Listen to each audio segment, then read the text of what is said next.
Kapag gulong-gulo ng isip ko at mundo ko'y parang guguho, dahan-dahan kong tinatahak ang daan papuntang dagat, dun sa lugar na walang ingay, maliban sa alon na bumubulong. Tila ako'y niyayakap ng malamig na simoy, at bawat hakbang papalapit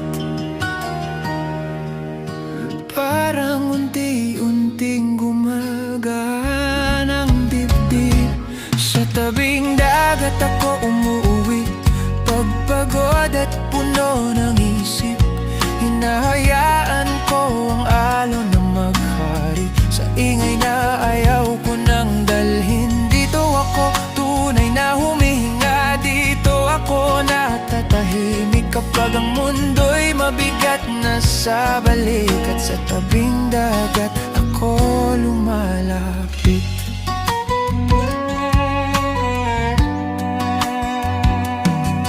Umupo lang ako sa buhangin, kahapon ko dahan-dahang lumalalim, pinagmamasdan ng langit habang tinatangay ang init. Walang kailangan patunayan, walang dapat ipaglaban. Sapat na ang katahimikan na matagal ko nang hinahanap, at sa bawat alon na bumabalik parang may paalala sa isip. Sa tabing dagat ako umuwi, pagpagod at puno ng isip. Hinahayaan ko ang alon na maghari sa ingay na ayaw ko nang dalhin. Dito ako tunay na humihinga, dito ako natatahimik kapag ang mundo'y mabigat na sa balik, at sa tabing dagat ako lumalapit.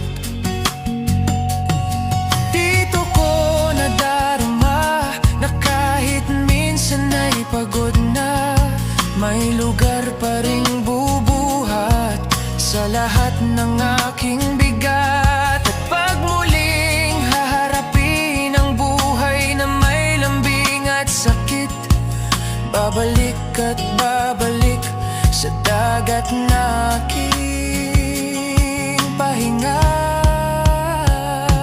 Sa tabing dagat ako umuwi, pagpuno ng isip at damdamin.